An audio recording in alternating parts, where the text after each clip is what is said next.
Hello. In this lecture, we will again continue and discuss 11th class economics NCERT book Indian Economic Development and इसमें हम लोग आज chapter third को जो है वो कवर करेंगे, जो है liberalisation, privatisation and globalisation. Basically जो एलपीजी रिफॉर्म हुआ 1991 में, that we will discuss today. तो दो चैप्टर हमने ऑलरेडी डिस्कस कर लिया है।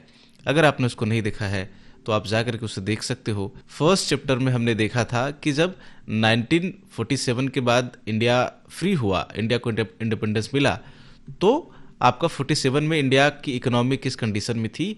Then we move toward second chapter, जिसमें हमने 1950 से लेकर के 1990 तक जो है वो इंडिया की इकोनॉमी के बारे में समझा, देखा। उसके बाद आज के बाद 1990 से पोस्ट 1990 सिनेरियो हम लोग आज डिस्कस करने वाले हैं कि किस तरह से रिफॉर्म्स, न्यू इकोनॉमिक पॉलिसी आई, रिफॉर्म्स हुए, उसको यहाँ पे कवर करेंगे। So all three chapters are linked to each other. So अगर आप अच्छे से इजी वे में उसको समझना चाहते हो then you can go and watch those chapter first. उसके बाद आप ये देखो तो ज़्यादा समझ में आएगा। बट डायरेक्टली अगर आप इसको डायरेक्टली देखना चाहते हो then this is totally up to you. Let's begin the chapter. Intro पहले देखते हैं इस चैप्टर का क्या बोलता है। देखो इसमें, so through out the chapters हमने देखा है कि since independence India has followed a mix economy framework. हमने जो आपका जो तीनों सिस्टम देखा था इकोनॉमिक सिस्टम, उसमें से देखा था कि इंडिया ने क्यों और कैसे चूज किया इकोनॉमिक सिस्टम, जिसको हम लोग मिक्स इकोनॉमिक सिस्टम जो हम लोग बोलते थे।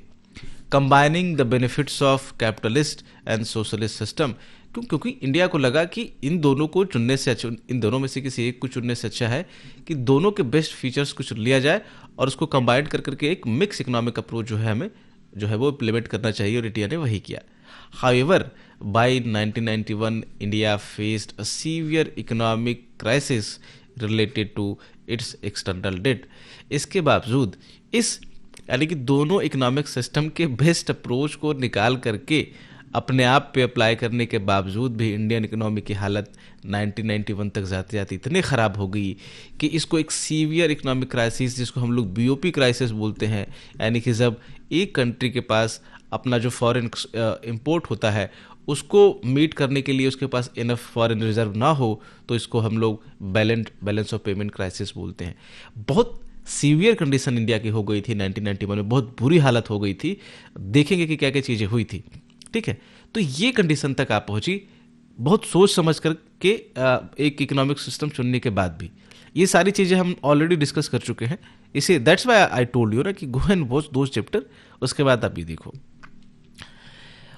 डेट क्राइसिस हुआ इसमें, और आपका government could not repay foreign borrowings, foreign exchange reserves which needed to import petroleum and other essential drop to a level insufficient to at least 2 weeks। यानी कि ये जो आपका हमारे पास फॉरेन रिजर्व था वो इतना कम रह गया था कि सिर्फ और सिर्फ 2 वीक के अराउंड, सिर्फ और सिर्फ 14 डेज के अराउंड हमारे पास हम जो सामान मंगवा सकते थे, इंपोर्ट कर सकते थे, उसको फंड करने का सिर्फ पैसा था हमारे पास, उससे ज़्यादा नहीं था। ये बहुत ही सीवियर कंडीशन होती है किसी भी इकोनॉमी के लिए, जब उसके पास लेस देन 1 मंथ आपका ये फॉरेन रिजर्व मतलब एक्सपोर्ट जो इंपोर्ट हो रहा है उसको सपोर्ट करने के लिए बचे।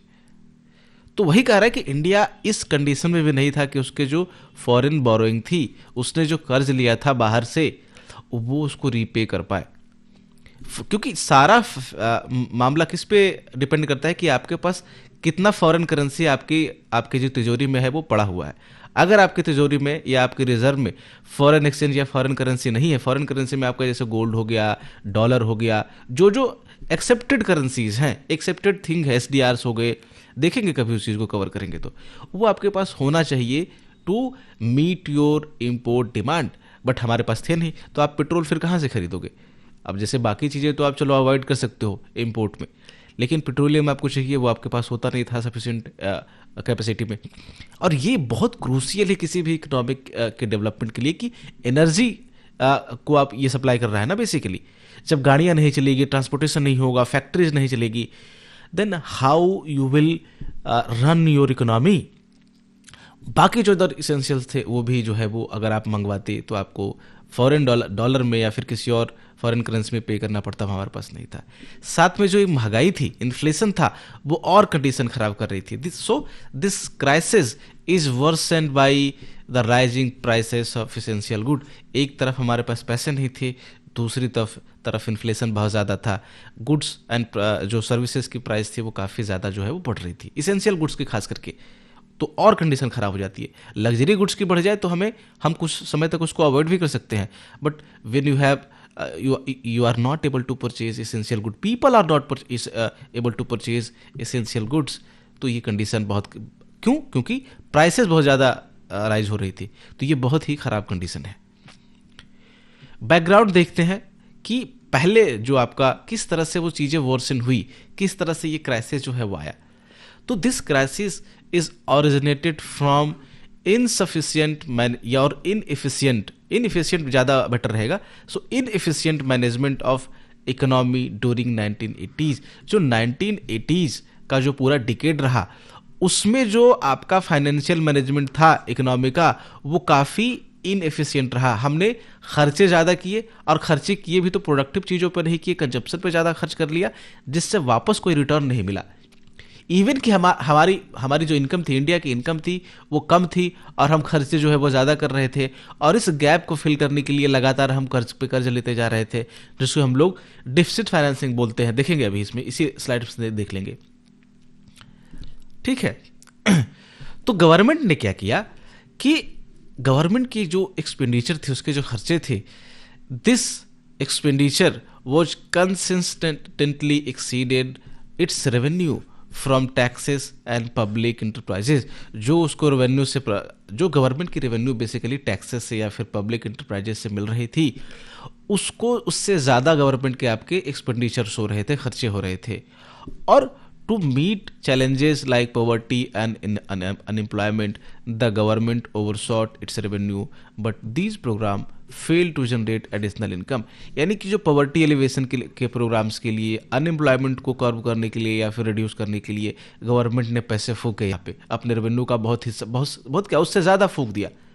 लेकिन क्या था कि इन सब प्रोग्राम, पॉवर्टी एलिमिनेशन प्रोग्राम या फिर ये अनएम्प्लॉयमेंट एक तरह से एलिमिनेशन प्रोग्राम पे काम करने के बाद, इन सब चीज़ों पे पैसा लगाने के बाद गवर्नमेंट को एडिशनल कोई इनकम जनरेट नहीं हो पाई, जिसके कारण से क्या था कि रेवेन्यू काफ़ी कम रहा, एक्सपेंडिचर काफ़ी ज़्यादा रहा।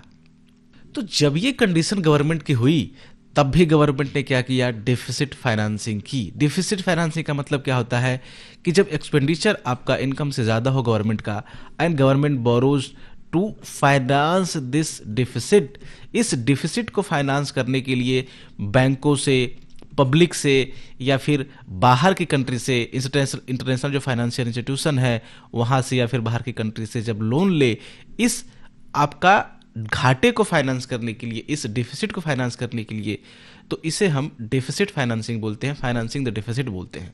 जैसे ये ऐसे ही हुआ कि जैसे एक कोई इंडिविजुअल है, आप हो मान लो, या कोई भी हो, तो वो उसके पास कोई डेट है, उसने कहीं से कर्ज लोन लिया है, या फिर एक क्रेडिट कार्ड लिया है। बेसिकली क्रेडिट कार्ड क्या है, एक लोन की तरह ही है।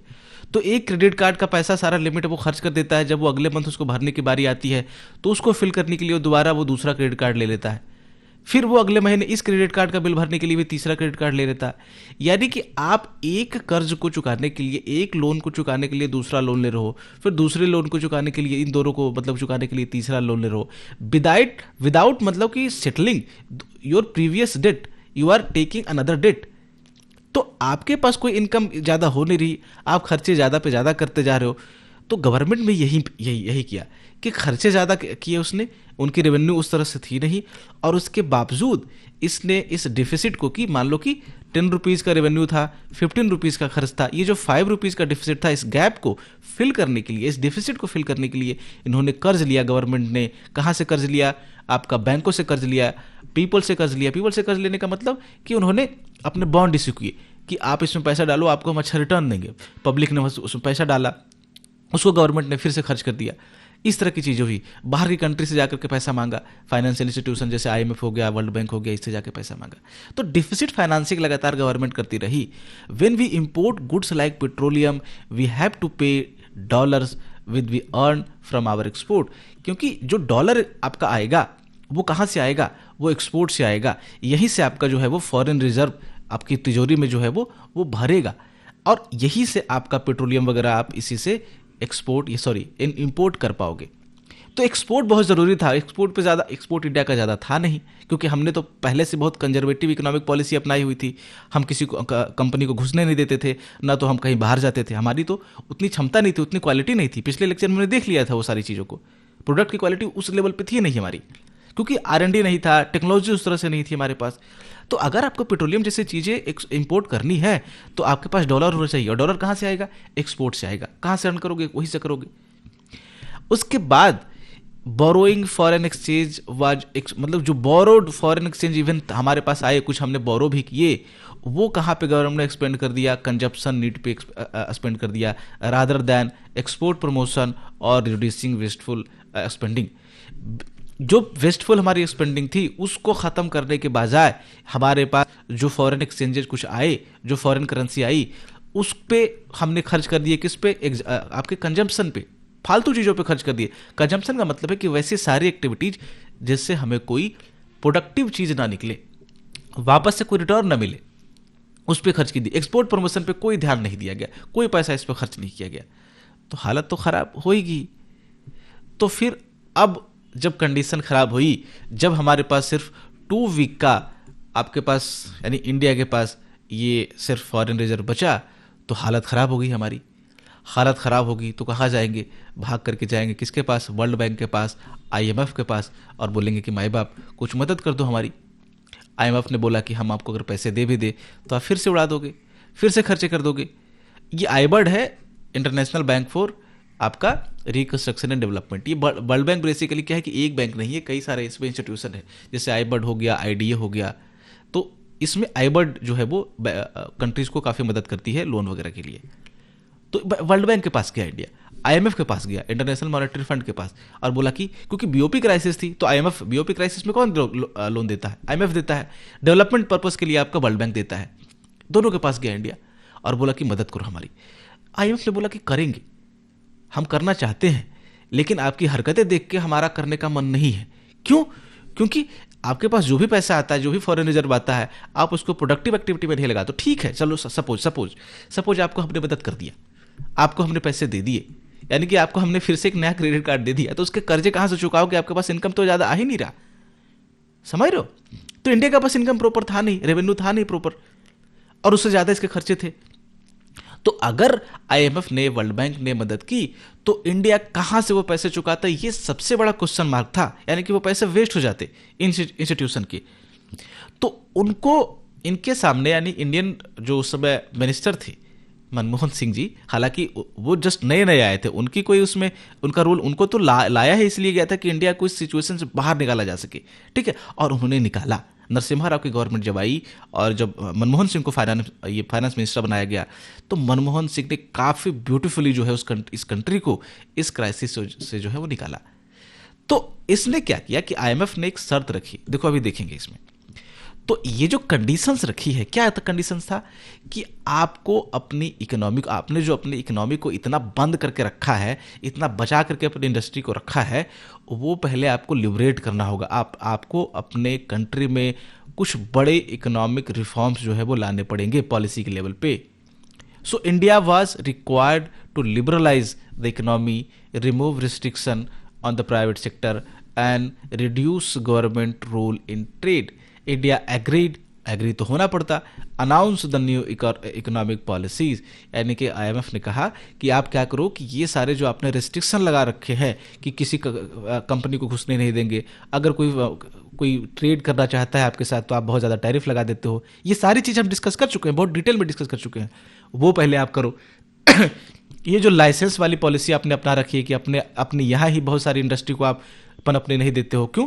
क्योंकि जो बड़ी इंडस्ट्री उसको खा जाती है थ्रू द लाइसेंसिंग, गवर्नमेंट के साथ उसके टाइप हैं, अच्छे खासे ताल्लुकात हैं, और उसके कारण कोई नई कंपनी आती है तो लाइसेंसिंग के नाम पे उसको जो है वो बाहर रख दिया जाता है। तो ये सारी चीज़ें आप पहले हटाओ, इसको लिबरलाइज करो, और जो ट्रेड है उसमें आपने इतना जो सिकंजा कस रखा है, इतना जो टैरिफ लगा रखा है, उसको हटाओ पहले। तो इंडिया ने कहा कि ठीक है, अब हमें तो, अब देखो मरता क्या ना करता, एक कहावत है, तो इंडिया को करना पड़ा ये सारी चीजें, इन्होंने दबाव में ही किया लेकिन अच्छी चीजें की इन्होंने, ठीक है। तो इंडिया ने कहा कि ठीक है हम करेंगे, एग्री किया इन्होंने, और अपनी new economic policy, new economic measures जो है इन्होंने अनाउंस किए कब, 1991 में। और इसके बाद इसको मिला कितना, $7 बिलियन का जो है वो लोन मिला इंडिया को। ये जो एनईपी था, न्यू इकोनॉमिक पॉलिसी था, उसमें आपका कई सारे वैरायटी ऑफ इकोनॉमिक जो है रिफॉर्म्स किए गए toward creating a more competitive environment in the economy, removing the barrier to entry and growth of firm. बहुत सारे जो एंट्री बैरियर थे उनको हटा दिया गया, इकोनॉमी को लिबरलाइज किया गया, प्राइवेटाइज किया गया, प्राइवेटाइजेशन आया, उसके बाद ग्लोबलाइज किया गया। ये मतलब कि कनेक्शन, ग्लोबलाइजेशन तो पहले से थोड़ा बहुत था, बट यहाँ पे रेट जो इसकी है वो काफ़ी ज़्यादा हो गई, हमने देखा था ग्लोबलाइजेशन को भी। तो ये सारी चीज़ें की गई। ये जो सेट्स ऑफ पॉलिसी मेजर्स यहाँ पे अपनाए गए, उनको, उन सारे पॉलिसीज़ को, उनको दो ग्रुप में डिवाइड किया जा सकता है। पहला है stabilisation measure and second is structural reforms measure. इन दोनों को देखते हैं। तो दो सेट्स ऑफ बेसिकली मेजर्स अपनाए गए। स्टेबलाइजेशन मेजर में क्या था कि ये शॉर्ट टर्म मेजर था, यानी कि जो हमारे पास इमीडिएट चैलेंज था। इमीडिएट चैलेंज क्या था, बीओपी क्राइसिस। दो चीज़ हमने बात की, एक तो बीओपी क्राइसिस था, हमारे पास इंपोर्ट को मीट करने के लिए एनएफ सरप्लस नहीं था, मतलब एनएफ करेंसी नहीं थी, फॉरेन करेंसी हमारे पास। और दूसरा था आपका कि इन्फ्लेशन काफ़ी ज़्यादा हो रहा था। तो इन्फ्लेशन और बीओपी को कर्व करने के लिए जो शॉर्ट टर्म मेजर्स अपनाए गए उसको हम लोग स्टेबलाइजेशन मेजर करते हैं। यानी कि जो पहले उथल पुथल थी, जो पहले हमारे यहाँ जो प्रॉब्लम थी उसको पहले तुरंत इमीडिएट प्रॉब्लम शांत करो पहले, उसके बाद दूसरा जो आएगा वो लॉन्ग टर्म मेजर हमने अपनाया कि फिर भविष्य का प्लान बनाते हैं, 20 साल 30 सालों जो भी है वो प्लान बनाते हैं। तो स्टेबलाइजेशन मेजर जो शॉर्ट टर्म था उसमें क्या हुआ कि it aimed at correcting weaknesses that have developed in the balance of payment and to bring inflation under control. यानी कि बैलेंस ऑफ पेमेंट जो क्राइसिस थे उसको कंट्रोल में लाने के लिए, इन्फ्लेशन को कंट्रोल में लाने के लिए जो है वो ये मेजर जो है वो अपनाया गया, जिसको हम लोग स्टेबलाइजेशन मेजर जो है वो बोलते हैं। सिंपल वर्ड में कहे then this mean that there were a need to basically maintain sufficient foreign exchange reserve to keep the rising prices under control. हमारे पास देखो फॉरेन रिजर्व एक बार आ जाए तो ये प्राइस वगैरह भी हम लोग जो है वो कंट्रोल कर लेंगे, ये ऐसी बात इसमें कही गई है। चाहिए होती है ना आपको फॉरेन करेंसी, तो ये सारी चीजें हुई। उसके बाद स्ट्रक्चरल रिफॉर्म्स में देखो क्या है, जो लॉन्ग टर्म मेजर्स लिए गए उसको हमने स्ट्रक्चरल रिफॉर्म्स कहा कि it aimed eight improving economic efficiency and increasing its international competitiveness by removing the rigidity in various segment of Indian. दो जो ब्रॉडर मेजर्स अपनाए गए ताकि इंडियन इकोनॉमी धीरे धीरे क्या हो कि ग्लोबल मार्केट से compete कर पाए इसकी कंपनीज जो है, ठीक है, पूरा इकोनॉमी जो है वो बेहतर हो सके ताकि फ्यूचर में ये सारी क्राइसिस हमें फेस ना करना पड़े, जो कि अल्टीमेटली हमने वो कर दिखाया। ठीक है कि आज उसके बाद इंडिया ने कभी उसके बाद हो गया ना कि 1991 से कितने साल हो गए, लगभग मोर देन 30 ईयर्स हमने कभी फेस नहीं किया इसको। तो ये सारी चीज़ें, इसका जो एक बेस रखा गया वो कब रखा गया, जिस चीज़ पे आज हम बैठे हुए हैं वो रखा गया आपका 1991 में through the structural reform policy और लॉन्ग टर्म मेजर। ठीक है, तो गवर्नमेंट ने क्या किया कि बहुत सारी जो पॉलिसीज इंप्लीमेंट की उसको यहाँ पे हम लोग तीन अब फर्दर जो है वो ग्रुप में डिवाइड करते हैं। खास करके ये जो लॉन्ग टर्म मेजर्स रहे आपके स्ट्रक्चरल रिफॉर्म पॉलिसी रही, पहला ग्रुप है आपका लिबरलाइजेशन, सेकंड स्टेप गवर्नमेंट ने लिया प्राइवेटाइजेशन, थर्ड इज ग्लोबलाइजेशन। इसीलिए इस न्यू इकोनॉमिक पॉलिसी को या न्यू इकोनॉमिक रिफॉर्म को कहा जाता है LPG रिफॉर्म। L से लिबरलाइजेशन, P से प्राइवेटाइजेशन एंड G से आपका ग्लोबलाइजेशन। ठीक है, तो LPG रिफॉर्म या फिर न्यू इकोनॉमिक पॉलिसी दोनों जो है वो सेम चीज़ है। कब आई? 1991 में आई। सबसे पहले हम लोग लिबरलाइजेशन को देखते हैं कि ये क्या चीज़ है। तो देखो वर्ड में ही है लिबरलाइज्ड, किसी चीज़ को लिबरलाइज करना, ठीक है, लिबरल बन जाना। लिबरल किस मामले में? ये जो आपने परमिट या लाइसेंस राज जो आपने स्थापित कर रखा था, हर चीज़ को करने के लिए, किसी भी छोटी मोटी कंपनी को खोलने के लिए आपको क्या लेना पड़ता था? लाइसेंस लेना पड़ता था, जिसके कारण से जो आपका ब्यूरोक्रेसी था, जो माल प्रैक्टिसेस था, करप्शन था, बहुत बड़े लेवल पे था। और इसके कारण से जो जो फुल पोटेंशियल से इंडिया में इकोनॉमिक डेवलपमेंट होना चाहिए था वो नहीं हो रहा था, जो कंपनीज की ग्रोथ होनी चाहिए थी वो नहीं होनी चाहिए थी। तो सबसे पहले क्या किया गया कि इसको ख़त्म किया गया, इसको एंड किया गया, किसको, ये जो लाइसेंसिंग पॉलिसी थी उसको। उसके बाद जो मार्केट था उसको ओपन कर दिया गया वेरियस सेक्टर्स के लिए, कि बहुत सारी रेस्ट्रिक्शन लगा रखे थे इंडिया में ना, कि ये सेक्टर इसके लिए रिजर्व होगा, ये सेक्टर इसके लिए रिजर्व होगा, ये गवर्नमेंट के लिए होगा, ये बाकी प्राइवेट के लिए नहीं होगा, ये सारी चीज़ें थी। तो लिबरलाइजेशन मेजर के अंदर हमने जो सबसे बड़ी चीज़ की थी वो की थी कि इंडस्ट्रियल सेक्टर को क्या किया, डी रेगुलेट कर दिया, आपका जो रेगुलेशन इसमें ला दिया, जो बहुत ज़्यादा हम इस पर कंट्रोल कर रहे थे उसको ख़त्म कर दिया। और सबसे पहली चीज़ हमने देखा इसमें क्या किया कि लाइसेंसिंग को अबोलिश कर दिया गया। Industrial licensing was removed for almost all categories except alcohol, cigarette, hazardous chemical, industrial explosive, electronics, aerospace and drugs. यानी कि जो चीज़ें किसी तरीके से अफेक्ट कर सकती थी पीपल के लाइफ को, या फिर थोड़ा हजार्डस हो सकता था, उसको उसमें लाइसेंसिंग को रखा।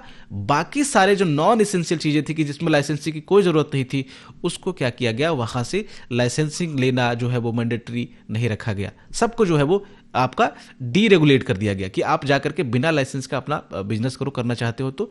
लेकिन अगर आप अल्कोहल बेचना चाहते हो, सिगरेट बेचना चाहते हो, तो ये थोड़ी सी वो चीज़ें हैं, टैबू चीज़ें हैं। जो हजार्डस केमिकल है उसको आप बनाना चाहते हो, एक्सप्लोसिव बनाना चाहते हो, बारूद बनाना चाहते हो, इलेक्ट्रॉनिक्स वगैरह, ये सब उसमें, क्योंकि स्टैंडर्ड्स आपको फिक्स करने पड़ते हैं, मार्का वगैरह फिक्स करना पड़ता है ताकि वो सेफ रहे पीपल के लिए। एरोस्पेस इंडस्ट्री, इन सब में सिर्फ क्या किया गया कि लाइसेंसिंग को रखा गया, डी रिजर्वेशन किया गया।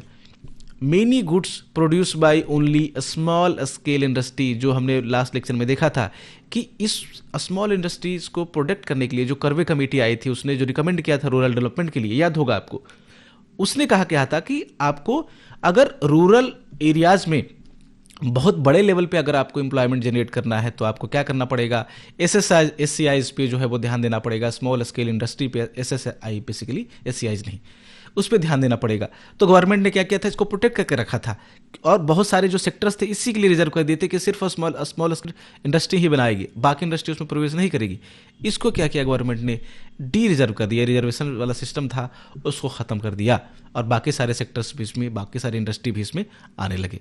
नुकसान हुआ इसको, काफ़ी ज़्यादा इससे नुकसान होगा जो स्मॉल स्केल इंडस्ट्री थी, बट वही है कि अब करना पड़ता, हार्ड स्टेप तो गवर्नमेंट को लेना ही था। सॉरी। उसके बाद क्या किया गवर्नमेंट ने लिबरलाइजेशन के तहत कि जो पब्लिक सेक्टर का रोल था, जो गवर्नमेंट का रोल था, कि गवर्नमेंट हर इंडस्ट्री पे एक तरह से हर सेक्टर में घुस करके बैठी हुई थी कि हम हर चीज़ हम ही करेंगे, उस रोल को गवर्नमेंट ने फिर से जो है वो रीथिंक किया, रिडिफाइन किया। जैसे आप देखो कि गवर्नमेंट ही सब कुछ, लगभग सारी इंडस्ट्री, जो आपने 3 कैटेगरी की इंडस्ट्री देखी थी उसमें 2 कैटेगरी में गवर्नमेंट हावी थी, या तो वो कंट्रोल कर रही थी इनडायरेक्टली, या तो डायरेक्टली कर रही थी। सिर्फ एक कैटेगरी में प्राइवेट सेक्टर को मौका दिया गया था। यहाँ पे गवर्नमेंट बोलेगी कि हम बस कुछ ही की इंडस्ट्रीज में जो इंपॉर्टेंट है, जो पब्लिक इंफ्रास्ट्रक्चर के लिए इंपॉर्टेंट है, या फिर जिसमें प्राइवेट सेक्टर को नहीं आना चाहिए अभी सुरक्षा के कारणों से, सिक्योरिटी के रीजन से, सिर्फ उस पर हम रहेंगे, और बाकी जो है वो प्राइवेट सेक्टर के लिए खोल देंगे। यहाँ पे जैसे सिर्फ एटॉमिक एनर्जी हो गया, आपका रेलवे हो गया, इन सारी चीज़ों पे गवर्नमेंट ने अपना जो है वो, उसमें सिर्फ गवर्नमेंट रही, बाकी जो है वो प्राइवेट सेक्टर के लिए आपका ओपन कर दिया गया। तो ये आपका डीरेगुलेशन हुआ आपका इंडस्ट्रियल सेक्टर का। उसके बाद इसमें क्या मेजर्स लिए गए लिबरलाइजेशन में, फाइनेंशियल सेक्टर रिफॉर्म लाए गए। यहाँ पे जो हमारे यहाँ इंडिया में जो सबसे बड़ा जो रेगुलेटर है फाइनेंशियल सेक्टर का, वो कौन है, RBI, reserve bank of India.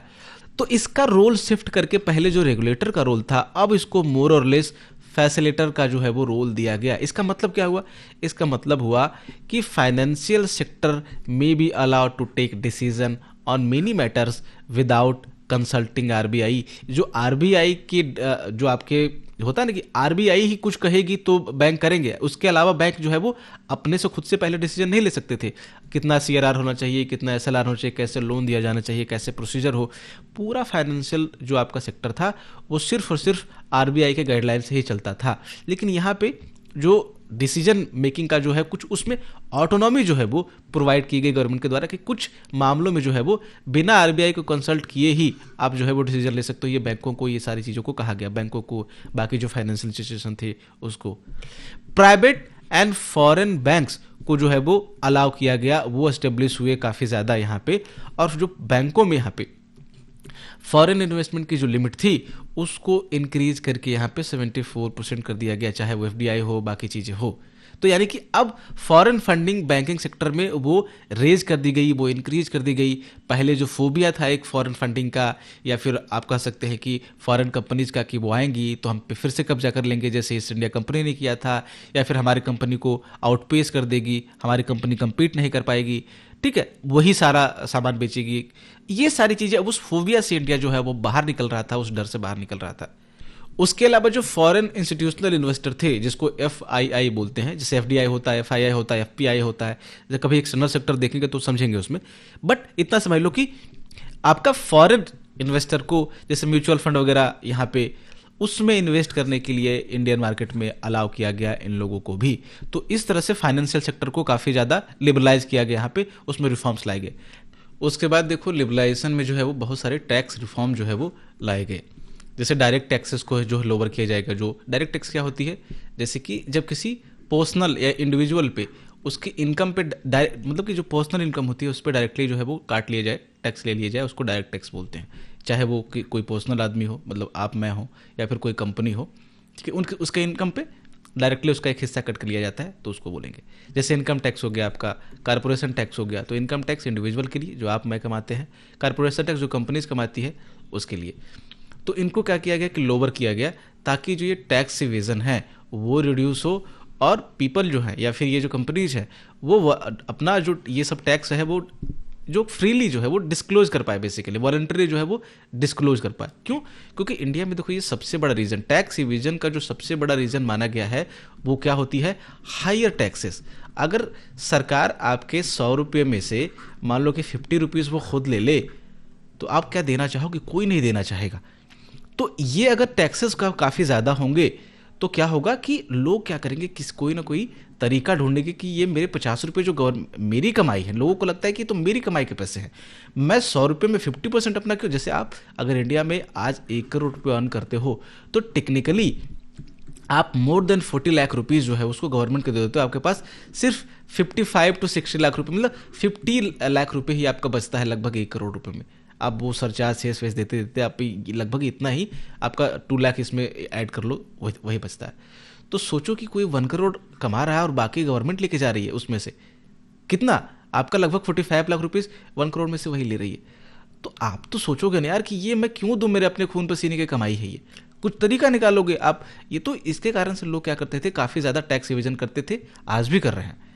तो ये सबसे बड़ा रीज़न है, ये जो हायर टैक्सेस है वो सबसे बड़ा रीज़न होता है। सपोज करो कि अब गवर्नमेंट जो है वो 100 रुपीज़ में सिर्फ 10 रुपीज़ टैक्स ले रही हो, तो पीपल को लगता है कि 10 रुपीज़ जो ले रही है, 10% ही तो ले रही है, दे दो, ठीक है, ये सारी चीज़ें। तो जब आपका टैक्स जो कम होगा, टैक्स रेट कम होगा, तो लोग क्या है कि कम टैक्स जो है वो चुराने की कोशिश करेंगे, कम ज़्यादा उस मतलब तरीके अपनाएंगे, क्योंकि एक तो ये इलीगल है, तो क्यों लोग रिस्क लेंगे। जब कम ही टैक्स है तो पे कर दो चलो, लेकिन ज़्यादा जब होता है तो लोग चुराते हैं, फिर ऐसा होता है। इसको हम ऐसे कर नहीं कर सकते, ये बस बोल करके कि ये नहीं नेशनलिज्म है, देशभक्ति होनी चाहिए, नहीं, मतलब लोग करते हैं भाई।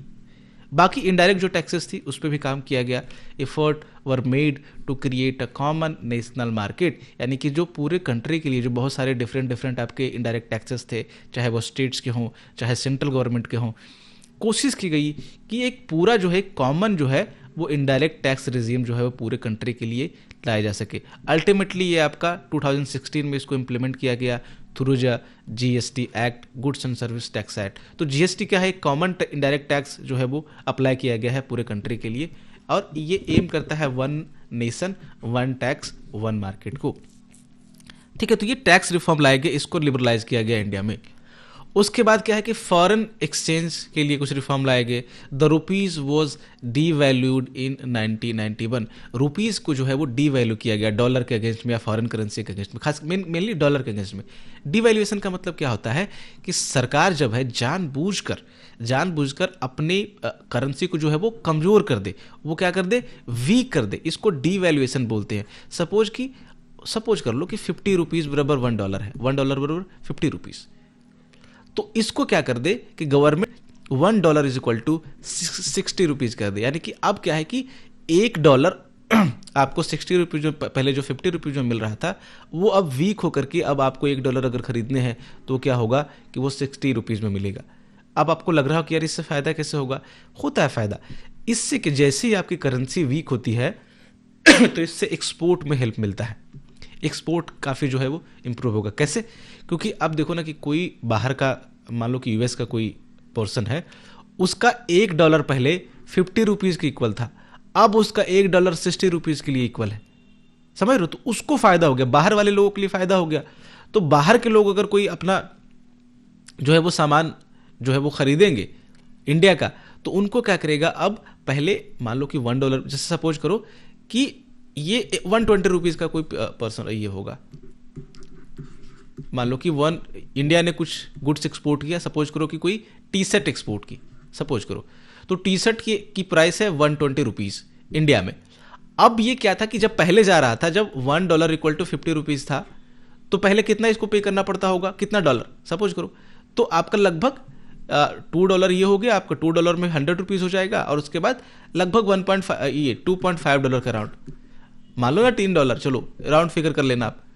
लेकिन अब क्या है कि जब $1 इक्वल टू 60 रुपीज़ हो गई है, तो अब सिर्फ इसको $2 पे करना पड़ेगा, क्योंकि अब $2 में 120 रुपीज़ आ जाएंगे। तो अब यूएस वाला ये जो आदमी था, उसको टी शर्ट जो पहले था वो अब पहले $2.5 में मिल रहा था, अब ये ओनली $2 में मिल रहा है। तो अब क्या है, इसके लिए सस्ता हो गया, तो ये ज़्यादा से ज़्यादा जो है टी शर्ट इंडिया से खरीदेगा, ज़्यादा से ज़्यादा सामान खरीदेगा, यानी कि इंडिया का जो एक्सपोर्ट है वो क्या होगा कि बूस्ट होगा। और जब एक्सपोर्ट बूस्ट होगा तो क्या हमारे पास आएगा, हमारे पास आएगा फॉरेन करेंसी, हमारे पास ज़्यादा से ज़्यादा डॉलर्स आएंगे। तो एक्सपोर्ट को बूस्ट करने के लिए से चाइना बहुत ये टेक्निक अपनाता है कि वो अपनी करेंसी को हमेशा क्या करेगा, वीक करके रखता है, ठीक है, डिवैल्यूट जो है वो करके रखता है। तो इंडिया ने जो है वो उसको किया, 1991 में डिवैल्यूट किया। और इसके बाद जो ये गवर्नमेंट रेगुलेट करती थी कि डॉलर वर्सेस रुपीज़ का जो है वो प्राइस क्या होना चाहिए, एक्सचेंज रेट क्या होना चाहिए, उसको जो है वो फ्री कर दिया गया। किस पे? मार्केट सप्लाई, ये डिमांड मतलब मार्केट फोर्सेस पे जो होता है आपका डिमांड एंड सप्लाई, ठीक है। तो India eventually allowed markets to determine exchange rate which is based on supply and demand. Market forces पे इनको प्रॉपर कि अब गवर्नमेंट बहुत कम से कम दखल देगी इसको कि $1 बराबर कितना रुपया होना चाहिए या नहीं होना चाहिए, हम तो मजबूत करके रखेंगे, कमज़ोर नहीं करेंगे या कमज़ोर करके रखेंगे, नहीं, जैसा मार्केट डिसाइड करेगी उस तरह से होगा। बहुत ज़्यादा जब प्रॉब्लम होगी तब गवर्नमेंट जाकर के थोड़ा बहुत इंटरफेयर करेगी, आरबीआई थोड़ा बहुत इंटरफेयर करेगा।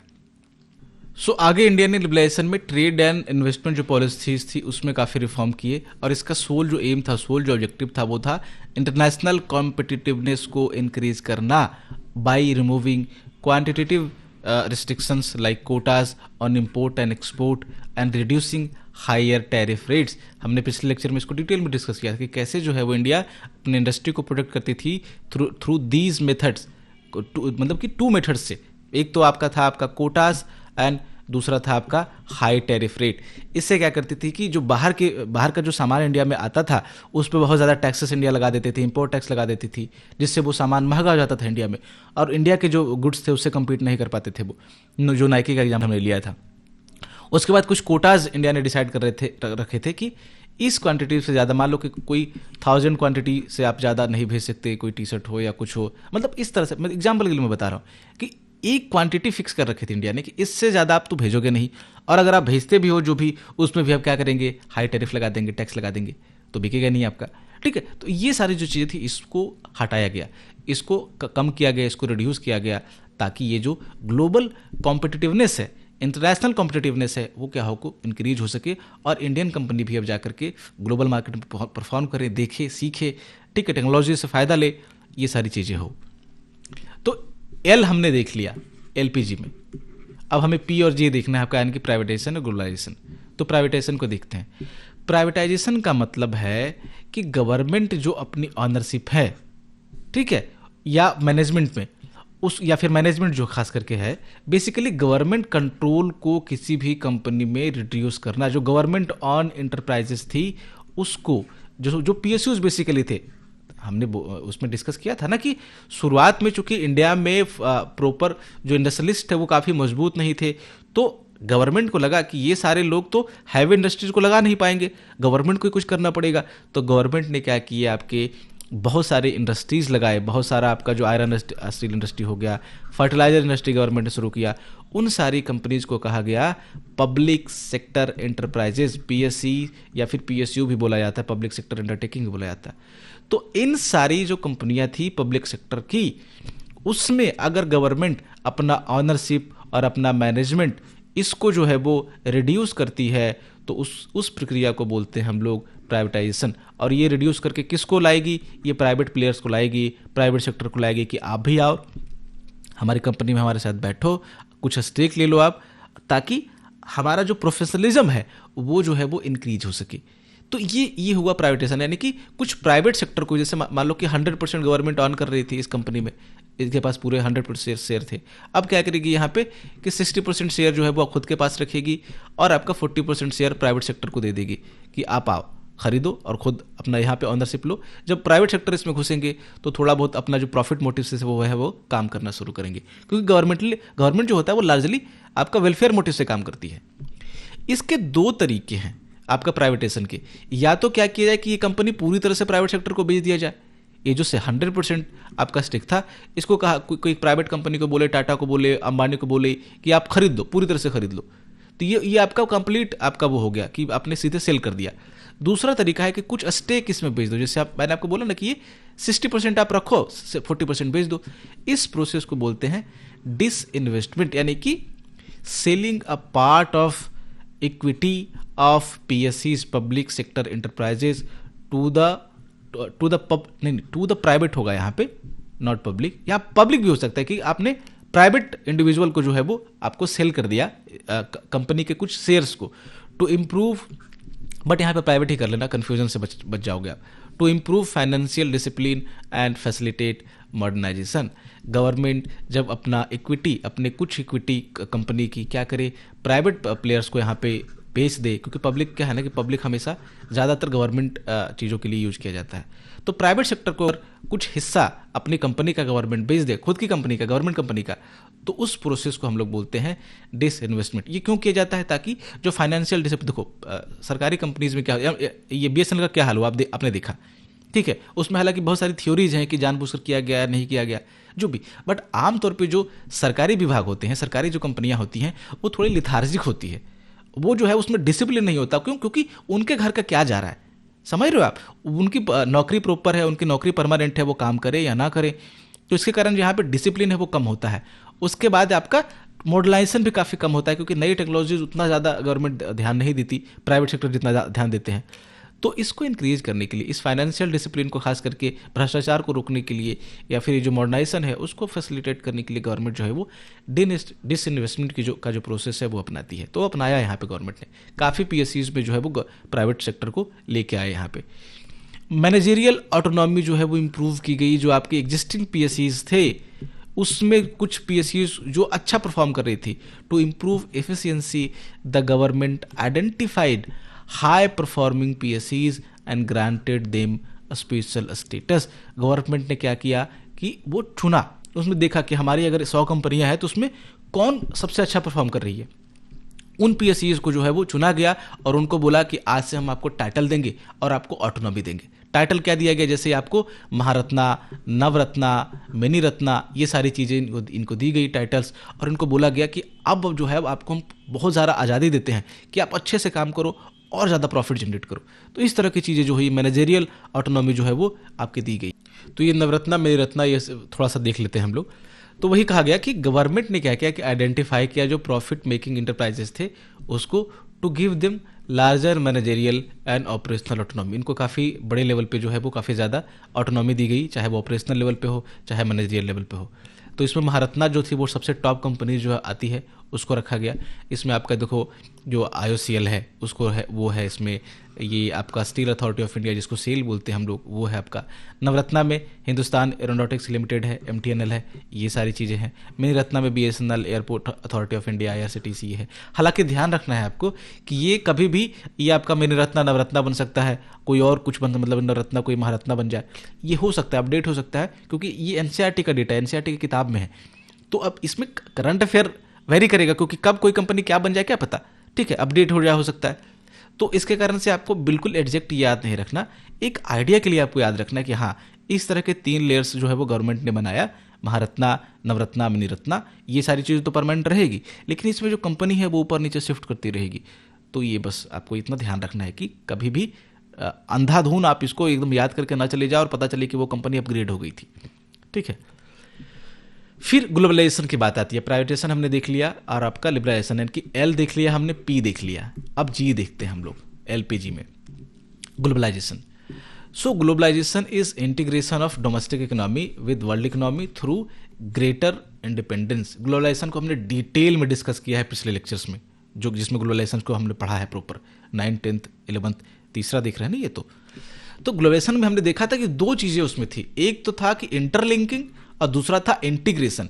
जब जो आपका डोमेस्टिक मार्केट है उसका इंटीग्रेशन और उसके इंटरलिंकिंग होती है किसके साथ, वर्ल्ड मार्केट के साथ, वर्ल्ड इकोनॉमी के साथ, इस प्रोसेस, और जब ये फास्टर स्पीड पे होती है देन इस चीज को हम लोग बोलते हैं क्या, ग्लोबलाइजेशन। कहीं ना कहीं देखो अर्लियर भी चीजें थी भाई, एंशियंट टाइम में भी इंडिया रोम से कनेक्टेड था, रोमन एम्पायर से ट्रेड कर रहा था, बाकी कंट्री से ट्रेड कर रहा था, तो क्या पहले ग्लोबलाइजेशन नहीं थी?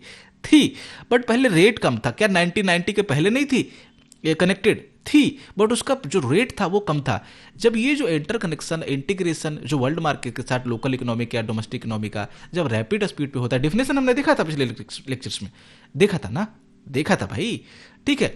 तो जब रैपिड स्पीड पे होती है इसका इंटीग्रेशन, इंटरलिंकिंग, उस प्रोसेस को हम लोग क्या बोलते हैं, ग्लोबलाइजेशन। तो यहां पे जो है वो पेस बढ़ गया था ना। अब इंडिया ने बिल्कुल ओपन कर दिया कि आओ बाहर की कंपनियां आओ, जाओ, अंदर की कंपनियां बाहर जाओ, रिलायंस जाओ, बाहर जाओ, मतलब एक फनी नोट पे मैं बता रहा हूं। तो ये बड़े स्पीड पे हो जाएगी। इससे क्या देखो कुछ आउटकम्स निकले, उसमें एक सबसे मेन जो आउटकम था वो था आउटसोर्सिंग का। आउटसोर्सिंग का मतलब ये होता है कि जब कोई, मान लो कि एप्पल है, एप्पल आकर के इंडिया में कुछ करे, जैसे ग्लोबलाइजेशन वाले टॉपिक में हमने डिस्कस किया था कि कंपनीज क्या करती थी कि अपने जो अपना कॉस्ट कटिंग के लिए जहां उसको चीप मिल सकता है जो चीज़ें, जैसे जाकर के चाइना में प्रोडक्ट बनवा लेगी, असेंबल कर रही थी वो कहीं जाकर के आपका लैटिन कंट्री में, ठीक है, यूरोप में आपका कुछ ऑफिस बना रही थी या कुछ कर रही थी, मतलब जहां जहां उसको सस्ता जो पड़ता था वो करती थी, और इससे वो अपना 50 to 60% जो है वो कॉस्ट जो है वो कर ले रही थी। ये चीज़ें हमने डिस्कस की थी। तो वही सारी चीज़ें क्या है कि आउटसोर्सिंग भी उसी का एक हिस्सा है। This is a major outcome of globalisation where companies hire regular service from other countries. जैसे इंडिया में क्या, हाँ, इंडिया में भी, इंडिया का एग्जाम्पल हमने दिया था कि जो कॉल सेंटर्स हुआ करते थे वो इंडिया में हुआ करते थे। इस प्रोसेस को हम लोग बोलते हैं आउटसोर्सिंग, कि अपने कुछ काम को इंडिया के, यूएस की कोई कंपनी है, उसने अपने कुछ काम को आउटसोर्स कर दिया किसी अदर कंट्री को, किसी अदर कंट्री में बैठे हुए कंपनी को या फिर वहाँ के वर्कर को। जैसे इसने जो आपका कॉल हैंडलिंग एक्टिविटी थी, कस्टमर सपोर्ट था, वो किसको ये सोर्स कर दिया था, ये सोर्स कर दिया था इंडिया के कॉल सेंटर्स को। इसीलिए उस समय 1990s के आप बात देखेंगे तो एक सेक्टर काफ़ी तेज़ी से बूम होता है इंडिया में, उसको बोलते हैं बीपीओ सेक्टर, कॉल सेंटर। किसने काम नहीं किया होगा उस समय कॉल सेक्टर में, बहुत लोग काम करते थे उसमें। इसको फुल फॉर्म इसका है बिजनेस प्रोसेस आउटसोर्सिंग, बीपीओ, इसको पॉपुलरली जो है वो कॉल सेंटर कहा जाता था। तो ये सारी चीज़ें जो है आउटसोर्सिंग का पार्ट थी। क्यों कर रही थी कंपनीज आउटसोर्स? ताकि अपना जो इसको लो वेज पे एक तो मिल जा रहे थे आपको, पर्सन मिल जा रहे थे, साथ में ये स्किल्ड भी थी। तो इंडिया के पास स्किल्ड मैन पावर थी उस समय, आज भी है, ठीक है, और सस्ते रेट पे है। तो ये आउटसोर्सिंग इससे एक आउटकम निकला। कॉल सेंटर का एग्जांपल हमने इसमें देखा। इसके बाद देखो WTO भी फाउंड हो गया इस बीच में। हालांकि ये इंडिया का जो रिफॉर्म हुआ था उससे इसको कोई लेना देना नहीं था, उसके कारण फॉर्म नहीं हुआ था। ये वर्ल्ड लेवल पे अपने कुछ घटनाक्रम थे वो चल रहे थे। तो यहाँ पे WTO यानी कि वर्ल्ड ट्रेड ऑर्गेनाइजेशन जो है वो कब फॉर्म होता है, 1995 में। और इसके पहले एक संस्था थी, हालांकि वो काम कर रही थी 1948 से, जिसको बोलते थे GATT, general agreement on trade and tariff, इसका जो फुल फॉर्म होता है वो बोलते थे, शॉर्ट पे गाट बोलते थे। तो गाट थी वहाँ पे। बट 1995 में इंटरनेशनल कम्युनिटी को लगा, सारी कंट्रीज को लगा कि एक नया बॉडी जो है वो बनाना चाहिए, ताकि वो अच्छे से जो है वो वर्ल्ड लेवल पे जो ट्रेड वगैरह हो रहे हैं उसको एक सुपरवाइज कर सके, उसको देख सके। तो यहाँ पे WTO को एस्टैब्लिश किया जाता है 1995 में। और इसका जो एम था वो था to establish a rule based trading regime and to ensure optimum use of world resources. Basically WTO देखो क्या करती है कि जो कंट्रीज के बीच जो ट्रेड हो रही होती है, फॉरेन ट्रेड, उस पर नज़र रखती है, उसको फैसिलिटेट करती है कि और ज़्यादा जो है वो ट्रेड बढ़े between the countries across the globe. और दूसरा ये है कि जो बैरियर्स, चाहे वो टैरिफ बैरियर हो, ये टैक्सेस लगा देती है कंट्री, चाहे वो नॉन टैरिफ बैरियर आपके हों, उसको जो है वो रिड्यूस कर सके। तो ये सारा जो डिस्प्यूट है वो चलता रहता है कि ये सब्सिडी का, टैरिफ का, वो WTO में हम लोग देखेंगे। तो WTO भी बन गया यहाँ पे। ग्लोबल फुटप्रिंट यहाँ पे उसके बात की गई है कि many Indian companies have expanded globally, यानी कि अब जो इंडिया की कंपनी है वो भी बाहर गई, बाहर की कंपनी इंडिया में आई, लेकिन इंडिया की जो कंपनी थी उसको भी चांस मिला। अब तो पूरा ओशियन मिल गया है, पूरा समुद्र मिल गया है, तो कहीं भी जा सको अब, ठीक है, थ्रू ग्लोबलाइजेशन। तो इसके कारण आज देखो जैसे ONGC विदेश है, ये मोर देन 60 कंट्रीज में जो है परफॉर्म कर रही है। टाटा स्टील जो है आपका 26 कंट्री में ये आपका यहाँ पे इसका ऑपरेशंस है। HCL टेक्नोलॉजीज हैं 31 कंट्रीज में। डॉक्टर रेड्डी लेबोरेटरी है वो भी मल्टीपल कंट्रीज में जो है वो वर्क कर रही है। तो इंडियन कंपनी का जो ग्लोबल फुटप्रिंट था वो क्या हुआ कि काफ़ी इंक्रीज हुआ, काफ़ी जो है वो अब तो टाटा जैसे कंपनियाँ, जो जगवार, ये सब जो बाहर की जो कंपनियाँ थी उसको एक्वायर करने लगी है, रेंज रोवर, ये सब। तो ये सारी चीज़ें जो हो पाई आपका इस रिफॉर्म के कारण। असेस कर लेते हैं, ठीक है, रिफॉर्म हो गया, फ़ायदा कुछ हुआ, हुआ होगा, नुकसान कुछ हुआ, हुआ होगा, देख लेते हैं चेक करके, ठीक है।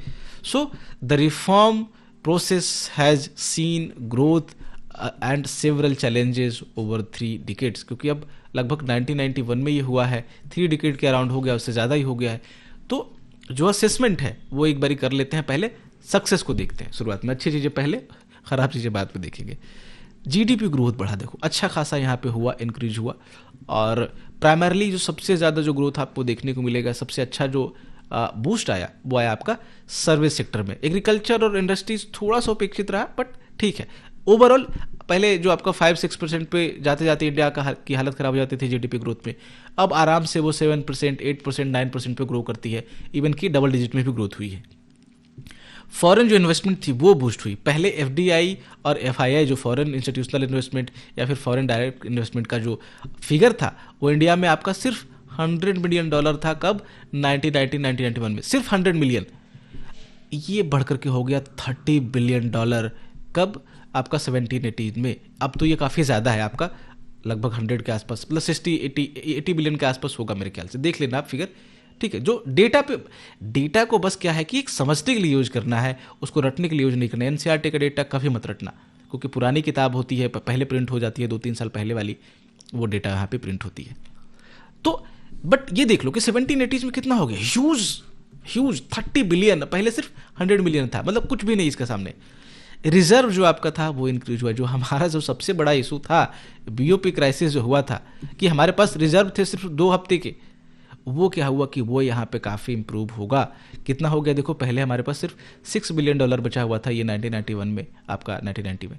अब कितना बढ़ के वो 6 से सोचो $413 बिलियन। कब? ये 2018-19 का डेटा है, 18-19 का। अब तो आपका $6 बिलियन, ये 600 से भी बहुत ज़्यादा है, लगभग 700 के अराउंड ये डेटा। 700 बिलियन, कहाँ 6 बिलियन, कहाँ 700 बिलियन के अराउंड। तो बहुत ह्यूज जो है वो आपका यहाँ पे हुआ। आज तो इंडिया बहुत कॉन्फिडेंट है अपने फॉरेन रिजर्व को लेकर के। तो ये है, हालांकि चाइना से आज भी कम है, हमारा बहुत कम है।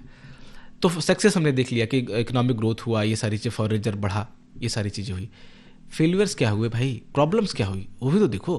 तो सबसे पहला जो प्रॉब्लम्स आती है, ग्रोथ एंड एम्प्लॉयमेंट, यानी कि जिस तरीके से ग्रोथ हुई इंडिया की, दाव उस तरह से एम्प्लॉयमेंट जनरेट नहीं हुआ। वही कह रहा है कि दाव GDP growth rate has increased in reform, मतलब कि जो पीरियड हुआ रिफॉर्म का उसमें इंक्रीज हुआ है। But scholars have pointed out, some scholars have argues that this reform have not led, मतलब कि not led this growth, not led या not generated sufficient employment opportunity in the country। जिस तरीके से ग्रोथ हुई उस तरह से एम्प्लॉयमेंट जनरेशन नहीं हुआ। इसी सिनारियो को एक और टर्म दिया जाता है, इसको बोलते हैं जॉबलेस ग्रोथ। जॉबलेस ग्रोथ की सिनारियो इंडिया में भी देखने को मिली काफ़ी समय से, आज भी देखने को ये चीज़ मिलती है कि जिस तरह से इकोनॉमी ग्रो कर रही है, GDP तो ग्रो कर रहा है, लेकिन लोगों को उस तरह से जॉब लोगों के लिए नहीं क्रिएट हो पा रही, ठीक है। यानी कि जॉबलेस ग्रोथ की एक तो समस्या यहाँ पे हुई। दूसरा, एग्रीकल्चर में थोड़ा सा प्रॉब्लम आया। देखो सर्विस सेक्टर बूम किया, ठीक है, लेकिन इसके बाद जो पहले गवर्नमेंट का बहुत ज़्यादा फोकस हुआ करता था एग्रीकल्चर पे, ग्रीन रेवोल्यूशन आया, नेहरू के टाइम पे बहुत सारा इस पर ध्यान दिया गया, वो कहीं ना कहीं अब जो एग्रीकल्चर पे उतना ज़्यादा जो है अब ध्यान नहीं दिया जाने लगा, क्योंकि बाकी 2 सेक्टर बूम कर रहे थे, ठीक है। तो agriculture growth has decelerated due to falling public investment in infrastructure पे उतना ज़्यादा जो इन्वेस्टमेंट जो है पहले के मुकाबले वो नहीं रहा, वो डिक्लाइन हुआ, जैसे इरिगेशन फैसिलिटीज़ पे या फिर रोड्स पे, रूरल रोड्स पे। फर्टिलाइजर सब्सिडीज़ थी जो पहले दी जा रही थी बहुत ज़्यादा, उसको थोड़ा सा रिड्यूस किया गया, रिमूव किया गया आपका। इसके कारण से जो फार्मर, जो खास करके स्मॉल फार्मर है, उनको नुकसान ज़्यादा हुआ, उनकी कॉस्ट बढ़ गई फार्मर की, ठीक है, इंक्रीज कर गई। ये यहाँ पे थोड़ा सा एग्रीकल्चर का सेक्टर में ये प्रॉब्लम हुई। इंडस्ट्रीज़ में क्या हुआ कि इंडस्ट्रीज़ की यहाँ पे भी बात की बोला जा रहा है कि थोड़ा स्लो डाउन हुआ है इंडस्ट्रीज़ का ग्रोथ है। ये ओवरऑल चैप्टर में यही डिस्कस किया गया, देख लेना आप खोल करके, ठीक है। क्यों? क्योंकि यहाँ पे अब ऑप्शन है, जो कि अब बाहर की कंपनी आ गई ना, तो जो डर था वो यहाँ पे थोड़ा सा हुआ है। पहले डर यही था ना कि हमारी कंपनी को हम प्रोटेक्ट करके रखें। क्यों? क्योंकि जब बाहर की कंपनी आएगी, उसके पास अच्छी टेक्नोलॉजी होगी, तो वो सामान जो है वो सस्ता प्रोड्यूस कर पाएंगे चीप रेट पे, और वो आकर के हमारे यहाँ डंप कर देगी। चाइना कर रहा है डंप, जैसे टॉय इंडस्ट्री का हमने एग्जाम्पल देखा था कि कैसे उसने डंप कर दिया। तो उसके कारण क्या होगा कि हमारे अपने प्रोडक्ट नहीं बिकेंगे, हमारी अपनी जो कंपनी है, जो इंडियन कंपनी है, तो इससे क्या होगा कि इंडस्ट्रीज जो है वो खत्म होने लगेगी धीरे धीरे, और हमें नुकसान होगा। तो यहाँ पे थोड़ा सा हुआ इसके कारण से कि cheaper imports of foreign countries were replacing domestic goods and high non tariff barrier in developed market like USA.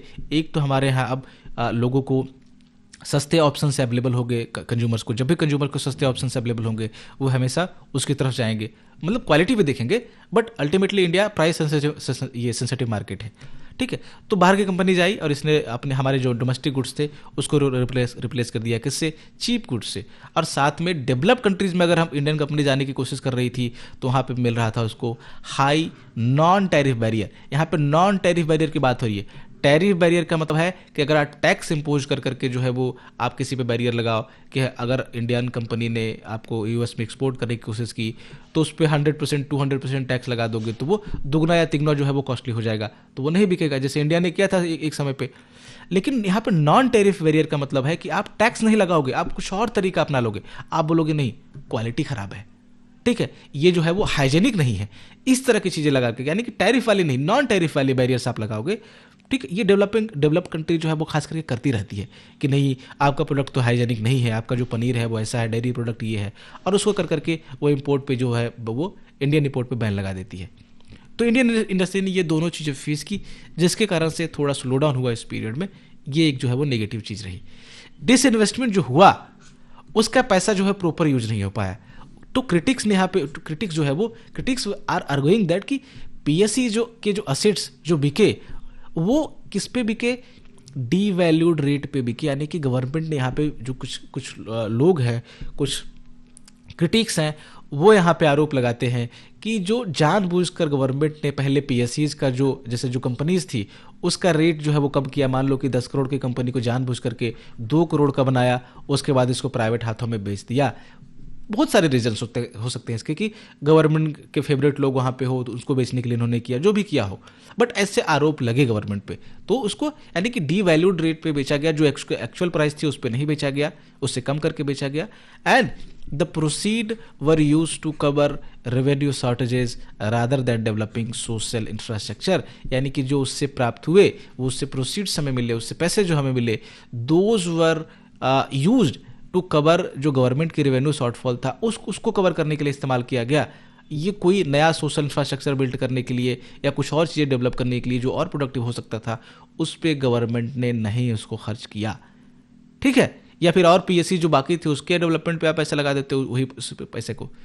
तो ये जो है वो निगेटिव क्रिटिसिज्म या फिर रहा ये गवर्नमेंट का।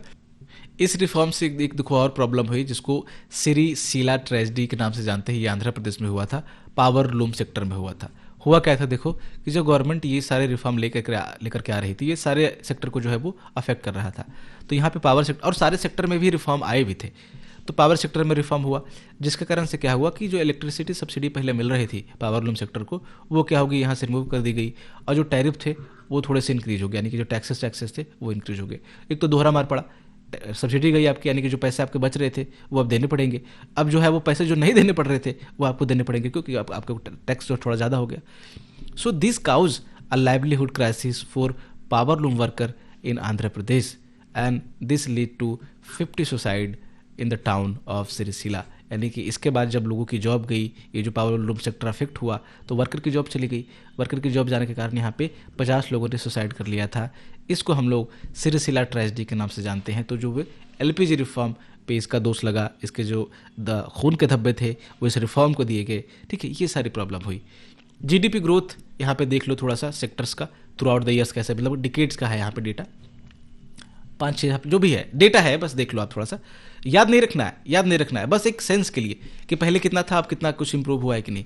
तो आप देखो कि ये वाला डिकेड देखते हैं, ये आप देख लेना खुद से, मैं ये देखूंगा, ठीक है। देखो 1992 से 2001 में जब ये रिफॉर्म आया, हालांकि रिफॉर्म आने से पहले भी देख लो, ये जैसे एग्रीकल्चर में 3.6% था उस समय जब हमारा ये क्राइसिस वाला ये जो पूरा डेटा आप देख रहे हो, ये वाला ये क्राइसिस वाला डेटा है, क्योंकि उस समय तो रिफॉर्म आया था ना, इंप्रूव होने में थोड़ा सा टाइम लगता है। तो उसके बाद आप देखो कि रिफॉर्म हुआ, उसके बाद इंप्रूव हुआ है आपका इंडस्ट्री का, कहाँ आपका 7% के आसपास ग्रो कर रहा था, ये आपका 12% पे हो गया, ये आपका सर्विस 6.7% ये सब था, ये 9.2 हो गया। ओवरऑल जो है बेसिकली 5.6 से आप देखोगे कि 9.4 की तरफ गया है। तो अच्छा खासा ग्रोथ यहाँ पे, लगभग डबल यहाँ पे जीडीपी ग्रोथ हुआ है इस आपका रिफॉर्म से। तो असेसमेंट ओके है, ठीक है, अच्छा है ये। तो कंक्लूज कर लेते हैं इस चैप्टर को।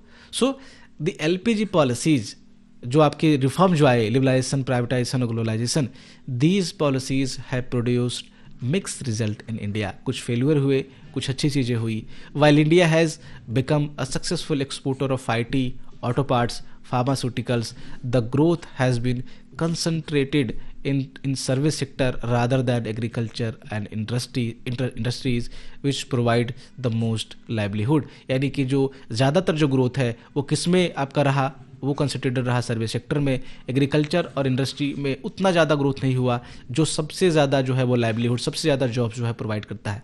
These two sector are providing more jobs. Even कि एग्रीकल्चर तो सबसे ज़्यादा करता है, लेकिन एक जो हमने पैराडॉक्स देखा था कि एग्रीकल्चर सबसे कम जो है वो जीवीए में आपका क्या करता है, कंट्रीब्यूट करता है, लगभग 20% के आसपास, लेकिन आज भी सबसे ज़्यादा जो जॉब प्रोवाइड करता है वो इस सेक्टर प्रोवाइड करता है। तो जिस सेक्टर की ग्रोथ, जिस सेक्टर का जो कंट्रीब्यूशन है जीवीए में, जीडीपी में सबसे कम हो, वो सबसे ज़्यादा जॉब प्रोवाइड करे, तो ये एक तरह का पैराडॉक्स है, वो हमने देखा था, ठीक है। तो ये सारी चीज़ें यहाँ पे हुई। Critics also argues that globalisation has widened economic disparity in India between different section of people and benefited only high income groups. यानी कि जो डिस्पैरिटी है इंडिया में वो जो है वो बढ़ी है। और आज फाइनली आप देख सकते हो कि जो आपका 10% पीपल है उनके पास इतना, मतलब कि उनके पास लगभग 60 to 70% रिसोर्सेस है इंडिया के, सिर्फ 10% पीपल के पास। ये तो मैं फिर भी अच्छा बता रहा हूँ, और इससे हालत बुरी है। और बाकी जो 90% पीपल है उनके पास आपका 30 to 40% जो है वो आपका रिसोर्सेस है इंडिया के। तो ये यानी कि डिस्पैरिटी जो है वो बढ़ी है, कंसंट्रेशन ऑफ वेल्थ जो है वो इंक्रीज हुआ है, ये सारी चीज़ें हुई है। So this is it for today, thanks for watching.